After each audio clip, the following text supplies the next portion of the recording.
In the month of September, in the 20th year, John's brother had come with other men from Kos. John Zinger questioned them about the remnants that survived the exile and also about Kos province.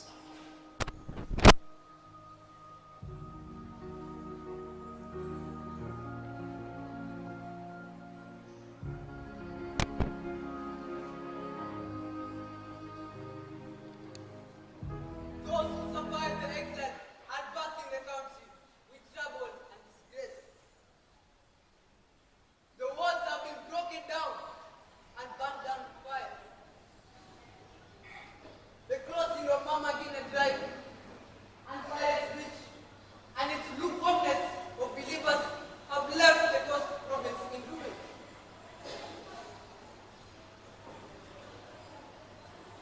The beaches are dying and crying.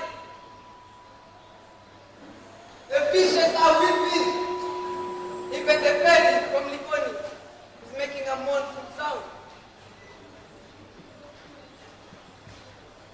Oh Lord God of heaven, the great and awesome God, the one who keeps his covenant of love to those who love him and keep his commands.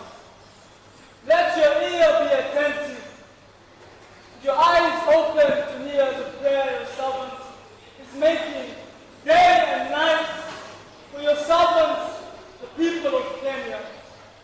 I confess the sins we Kenyans, including myself and my father's house, have committed against you. We have acted wickedly toward you. We have not obeyed the laws and commandments you gave your apostles and prophets. Remember the words that you said, if you are unfaithful, I will scatter you amongst the nations.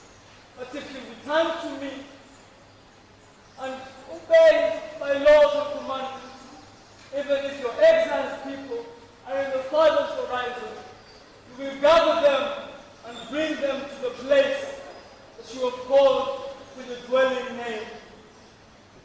O Lord, let your ear be attentive for your servant who delights in revering your name.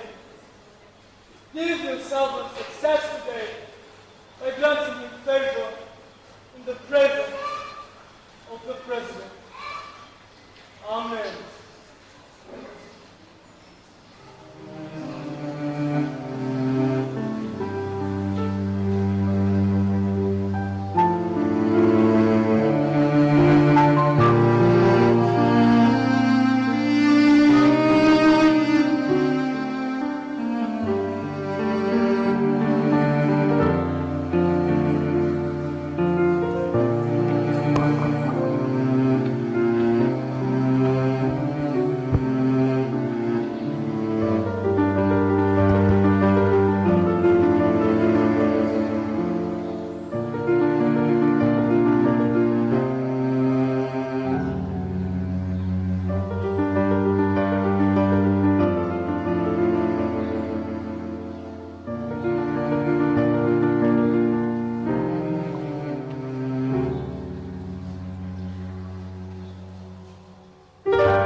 Your Excellency, the President, live forever.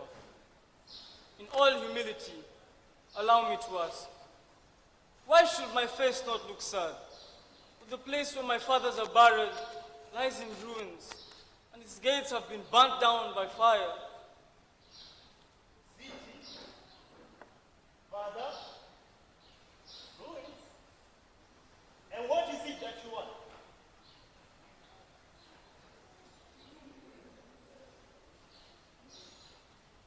If it pleases the President, and if your servant has found favor in your sight, may the President send me to the city where my fathers are buried, so I can restore its glory.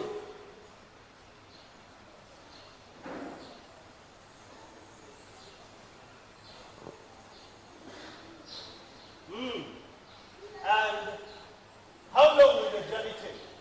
And when should I expect you back? 3 weeks, Your Excellency, if I use my tuk-tuk.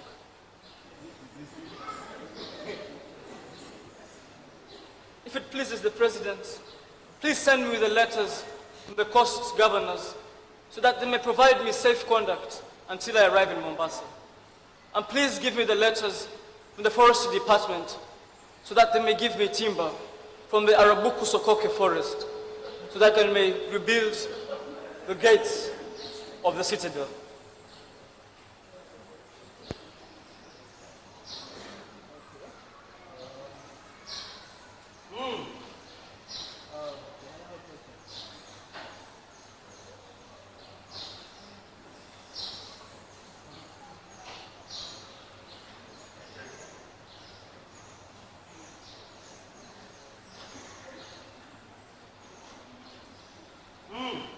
Your request is granted. Go with my GSU and my escort.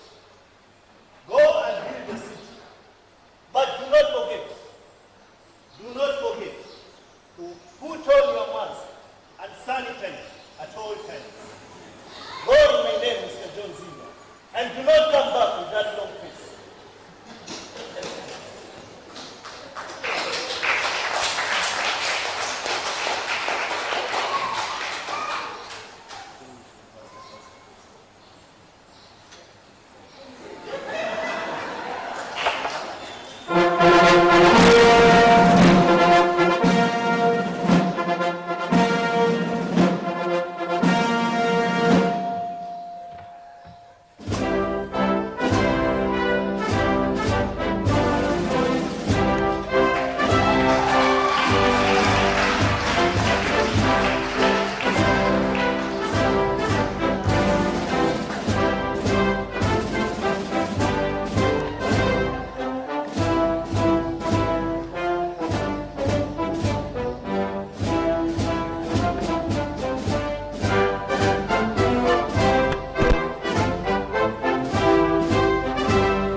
And so, John Zinger left in his tuk-tuk.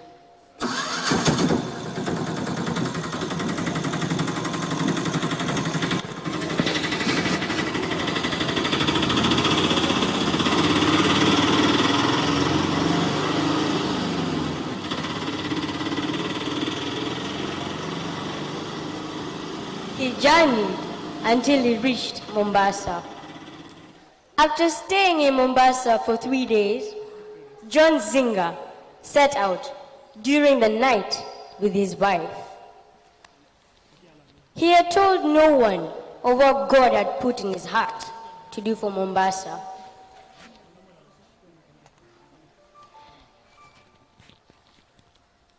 He examined the walls which had been broken down, and the gates which had been destroyed.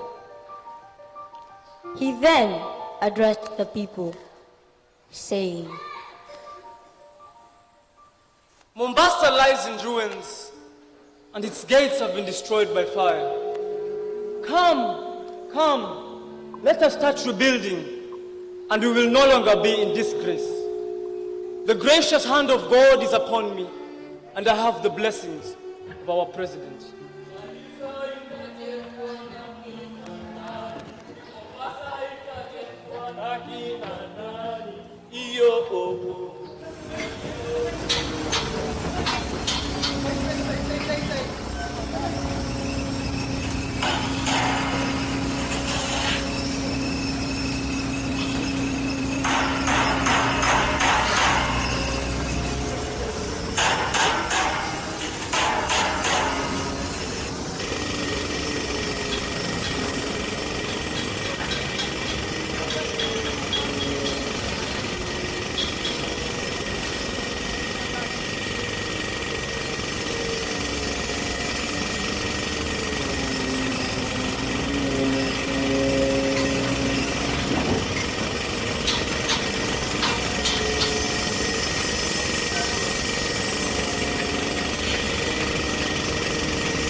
What is this you are doing?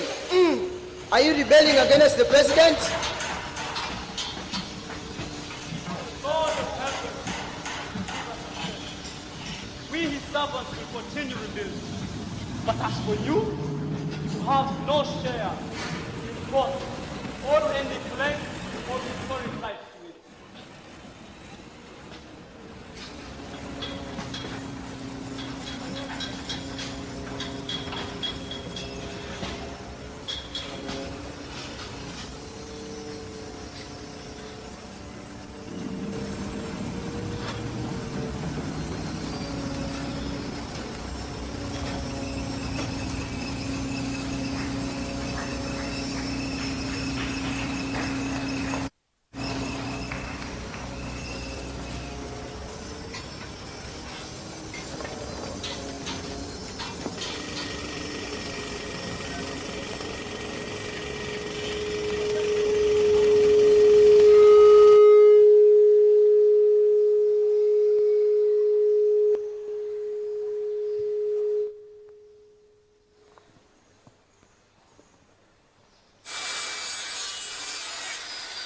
John Zinga assembled all the people for the building of the great work to start.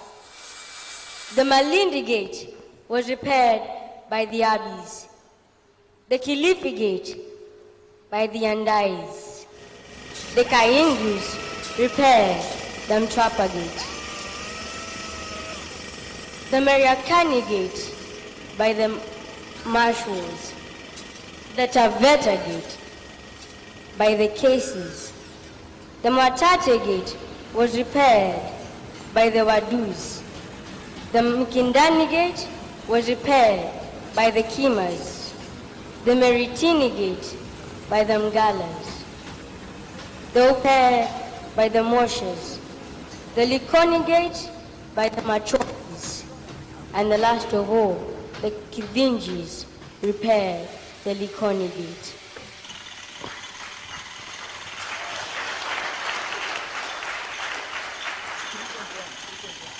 The Ombanyis went the town gate. The Kawalas built the adjoining section. The Nyanos built next to them. The Ndugus built the adjoining section. Was I was. The Msombas had the next section.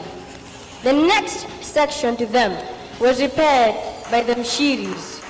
The Mtuas also made repairs. Next to them, the Suyas also rebuilt.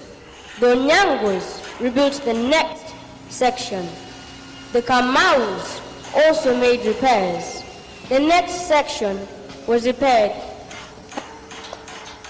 Next to them, repairs were made by the Kiras, and next to them, the Nyagas also made repairs. The Mwalwalas built the adjoining section, and next to them, the Riggers also repaired.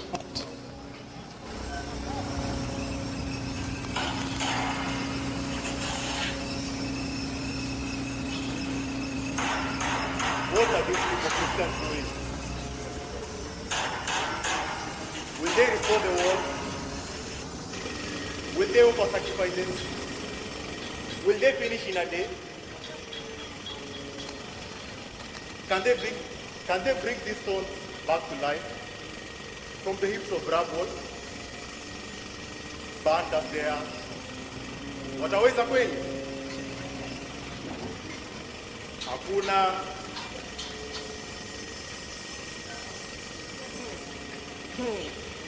What are they doing?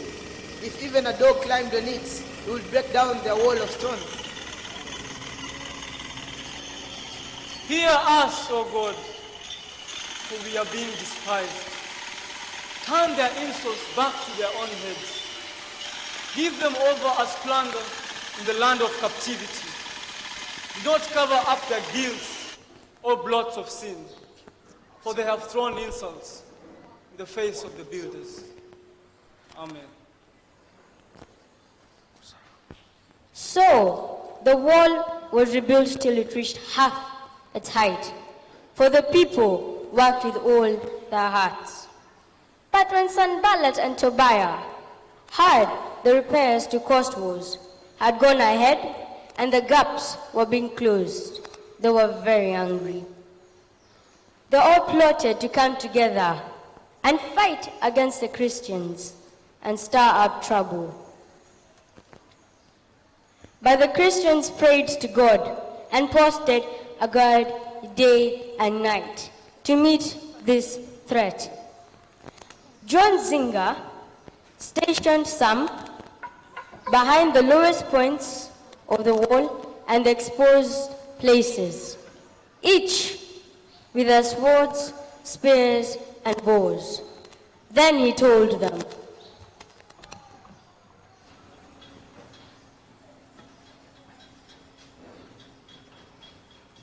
Remember the Lord, who is great and awesome, and fight for your brothers, sons, daughters, and wives, and your homes.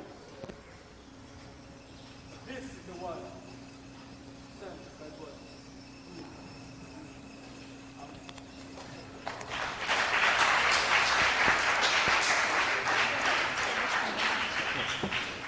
when the enemies heard that the Christians were aware of their plot and that God had frustrated it, the Christians returned to the war, each to his own work.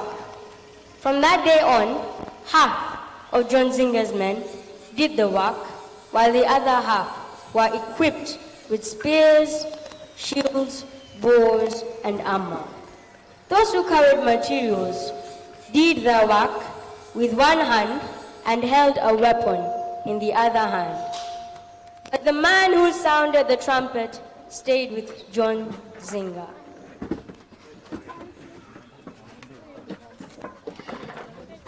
The work is wide and extensive, and we are widely separated from each other along the coast. Wherever you hear the sound of the trumpet, join us here, for our God will fight for us. Amen.